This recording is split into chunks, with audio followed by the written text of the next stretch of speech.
أعوذ بالله من الشيطان الرجيم. بسم الله الرحمن الرحيم. الحمد لله الذي أنزل على عبده الكتاب ولم يجعل له عوجا قيما لينذر بأسا شديدا من لدنه ويبشر المؤمنين الذين يعملون الصالحات أن لهم أجرا حسنا ماكثين فيه أبدا وينذر الذين قالوا اتخذ الله ولدا ما لهم به من علم ولا لآبائهم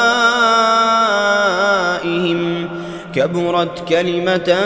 تخرج من أفواههم إن يقولون إلا كذبا فلعلك باخع نفسك على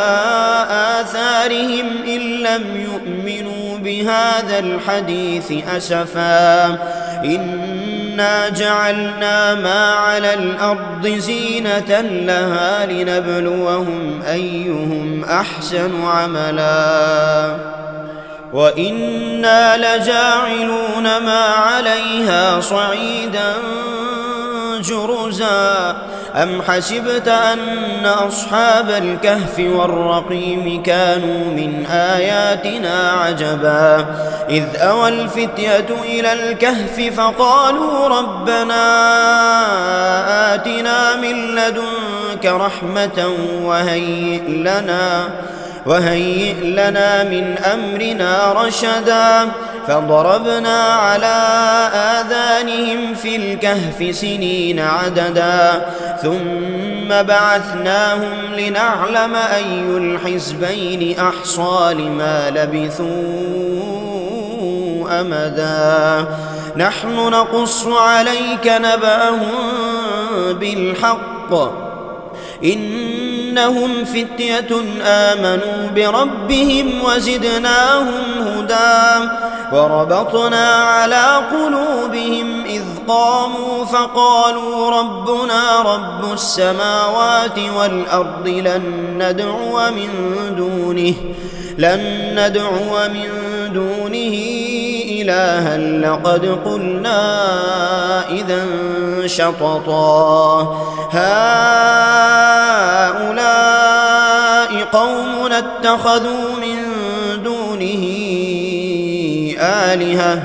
لولا يأتون عليهم بسلطان بين فمن أظلم ممن افترى على الله كذبا وإذ اعتزلتموهم وما يعبدون إلا الله فأووا إلى الكهف ينشر لكم ربكم من رحمته ويهيئ لكم من أمركم مرفقا وترى الشمس إذا طلعت تزاور عن كهفهم ذات اليمين وإذا غربت تقرضهم ذات الشمال وهم في فجوة منه ذلك من آيات الله من يهد الله فهو المهتد ومن يضلل فلن تجد له وليا مرشدا وتحسبهم أيقاظا وهم رقود ونقلبهم ذات اليمين وذات الشمال وكلبهم باسط ذراعيه بالوصيد لو اطلعت عليهم لوليت منهم فرارا ولملئت منهم رعبا وكذلك بعثناهم ليتساءلوا بينهم قال قائل منهم كم لبثتم قالوا لبثنا يوما أو بعض يوم قالوا ربكم أعلم بما لبثتم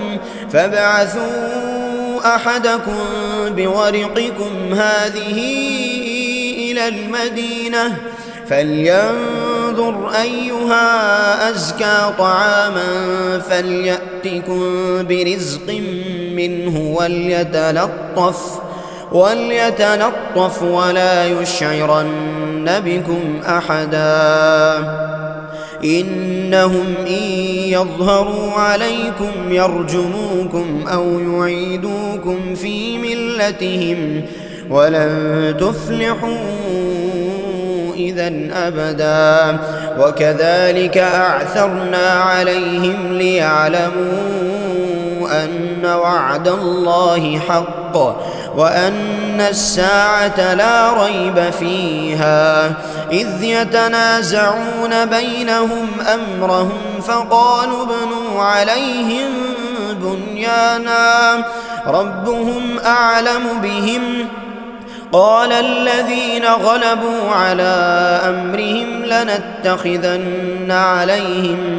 مسجدا سيقولون ثلاثة رابعهم كلبهم ويقولون خمسة سادسهم كلبهم رجما بالغيب ويقولون سبعة وثامنهم كلبهم قل ربي أعلم بعدتهم ما يعلمهم إلا قليل فلا تمار فيهم إلا مراء ظاهرا ولا تستفت فيهم منهم أحدا ولا تقولن لشيء إني فاعل ذلك غدا إلا أن يشاء الله واذكر ربك إذا نسيت وقل عسى أن يهديني ربي لأقرب من هذا رشدا ولبثوا في كهفهم 300 سنين وازدادوا 9 قل الله أعلم بما لبثوا له غيب السماوات والأرض أبصر به وأسمع ما لهم من دونه من ولي ولا يشرك في حكمه أحدا واتل ما أوحي إليك من كتاب ربك لا مبدل لكلماته ولن تجد من دونه ملتحدا واصبر نفسك مع الذين يدعون ربهم بالغداة والعشي يريدون وجهه ولا تعد عيناك عنهم تريد زينة الحياة الدنيا ولا تطع من أغفلنا قلبه عن ذكرنا واتبع هواه وكان أمره فرطا وقل الحق من ربكم فمن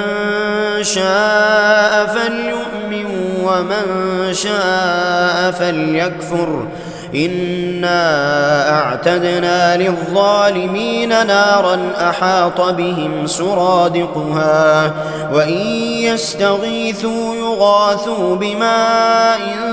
كالمهل يشوي الوجوه بئس الشراب وساءت مرتفقا إن الذين آمنوا وعملوا الصالحات إنا لا نضيع أجر من أحسن عملا أولئك لهم جنات عدن تجري من تحتهم الأنهار يحلون فيها من أساور من ذهب ويلبسون ثيابا خضرا من سندس واستبرق متكئين فيها على الأرائك نعم الثواب وحسنت مرتفقا واضرب لهم مثل الرجلين جعلنا لأحدهما جنتين من أعناب وحففناهما بنخل وجعلنا بينهما زرعا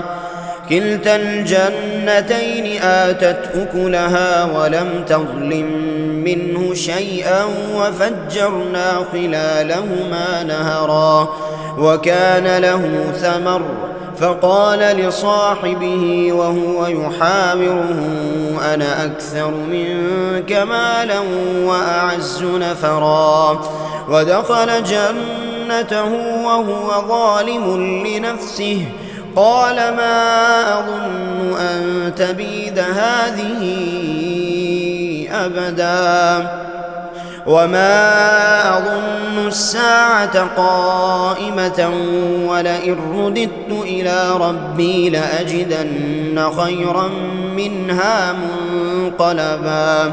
قال له صاحبه وهو يحاوره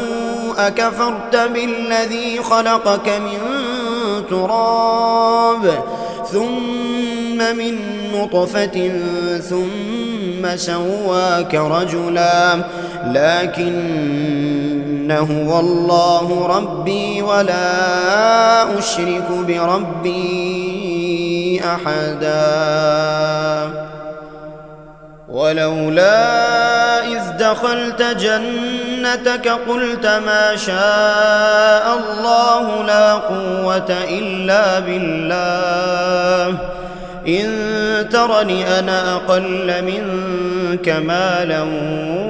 وولدا فعسى ربي أن يؤتيني خيرا من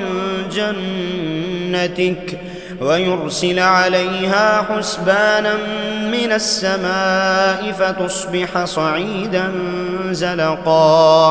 أو يصبح ماؤها غورا فلن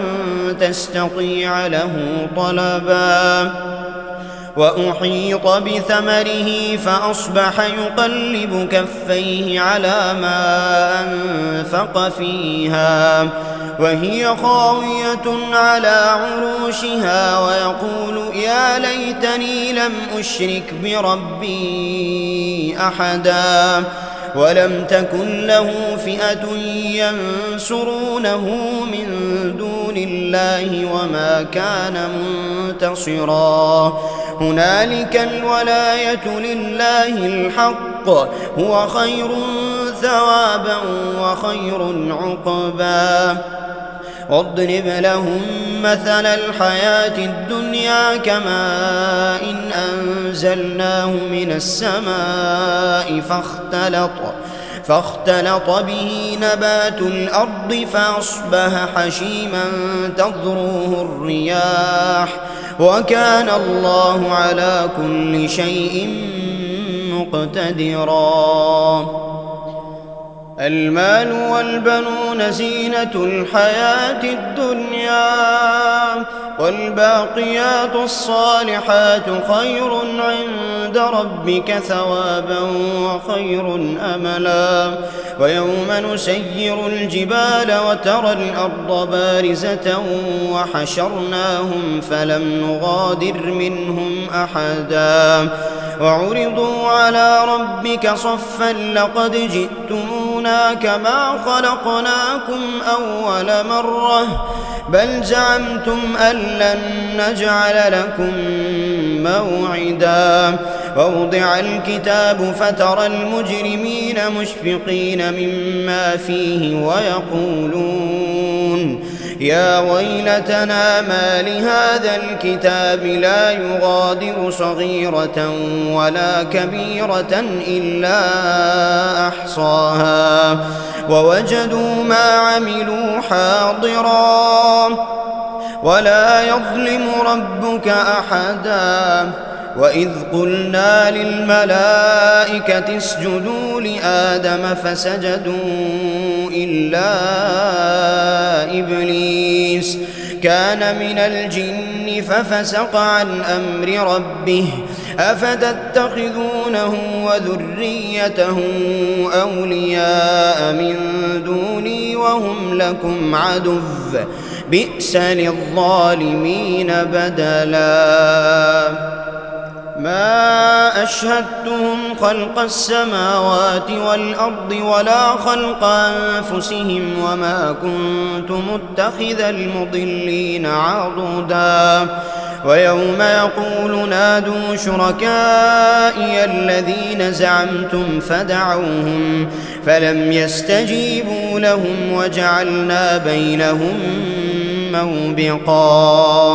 ورأى المجرمون النار فظنوا أنهم مواقعوها ولم يجدوا عنها مصرفا ولقد صرفنا في هذا القرآن للناس من كل مثل وكان الإنسان أكثر شيء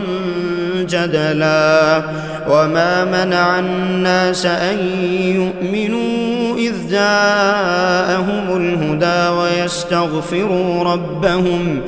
إلا أن تأتيهم سنة الأولين أو يأتيهم العذاب قبلا وما نرسل المرسلين إلا مبشرين ومنذرين ويجادل الذين كفروا بالباطل ليدحضوا به الحق واتخذوا آياتي وما أنذروا هزوا ومن أظلم ممن ذكر بآيات ربه فأعرض عنها ونسي ما قدمت يداه إنا جعلنا على قلوبهم أكنة أن يفقهوه وفي آذانهم وقرا وإن تدعهم إلى الهدى فلن يهتدوا إذا أبدا وربك الغفور ذو الرحمة لو يؤاخذهم بما كسبوا لعجل لهم العذاب بل لهم موعد لن يجدوا من دونه موئلا وتلك القرى أهلكناهم لما ظلموا وجعلنا لمهلكهم موعدا وإذ قال موسى لفتاه لا أبرح حتى أبلغ مجمع البحرين أو أمضي حقوبا فلما بلغا مجمع بينهما نسيا حوتهما فاتخذ سبيله في البحر سربا فلما جاوزا قال لفتاه آتنا غداءنا لقد لقينا من سفرنا هذا نصبا قال أرأيت إذ أوينا إلى الصخرة فإني نسيت الحوت وما أنسانيه إلا الشيطان أن أذكره واتخذ سبيله في البحر عجبا قال ذلك ما كنا نبغي فارتدا على آثارهما قصصا فوجدا عبدا من عبادنا آتيناه رحمة من عندنا وعلمناه من لدنا علما قال له موسى هل أتبعك على أن تعلمني مما علمت رشدا قال إنك لن تستطيع معي صبرا وكيف تصبر على ما لم تحط به خبرا قال ستجدني إن شاء الله صابرا ولا أعصي لك أمرا قال فإن اتبعتني فلا تسألني عن شيء حتى أحدث لك منه ذكرا فانطلقا حتى إذا ركبا في السفينة خرقها قال أخرقتها لتغرق أهلها لقد جئت شيئا إمرا قال لم أقل إنك لن تستطيع معي صبرا قال لا تؤاخذني بما نسيت ولا ترهقني من أمري عسرا فانطلقا حتى إذا لقيا غلاما فقتله قال أقتلت نفسا زكية بغير نفس لقد جئت شيئا نكرا قال ألم أقل لك إنك لن تستطيع معي صبرا قال إن سألتك عن شيء بعدها فلا تصاحبني قد بلغت من لدني عذرا فانطلقا حتى إذا أتيا أهل قرية استطعما أهلها فأبوا أن يضيفوهما فوجدا فيها جدارا يريد أن ينقض فأقامه قال لو شئت لاتخذت عليه أجرا قال هذا فراق بيني وبينك سأنبئك بتأويل ما لم تستطع عليه صبرا أما السفينة فكانت لمساكين يعملون في البحر فأردت أن أعيبها وكان وراءهم ملك يأخذ كل سفينة غصبا وأما الغلام فكان أبواه مؤمنين فخشينا أن يرهقهما طغيانا وكفرا فأردنا أن يبدلهما ربهما خيرا منه زكاة وأقرب رحما وأما الجدار فكان لغلامين يتيمين في المدينة وكان تحته كنز لهما وكان أبوهما صالحا فأرادا ربك أن يبلغا أشدهما ويستخرجا كنزهما رحمة من ربك وما فعلته عن أمري ذلك تأويل ما لم تسطع عليه صبرا ويسألونك عن ذي القرنين قل سأتلو عليكم منه ذكرا إنا مكنا له في الأرض وآتيناه من كل شيء سببا فأتبع سببا حتى إذا بلغ مغرب الشمس وجدها تغرب في عين حمئة ووجد عندها قوما قلنا يا ذا القرنين إما أن تعذب وإما أن تتخذ فيهم حسنا قال أما من ظلم فسوف نعذبه ثم يرد إلى ربه فيعذبه عذابا نكرا وأما من آمن وعمل صالحا فله جزاء الحسنى وسنقول له من أمرنا يسرا ثم أتبع سببا حتى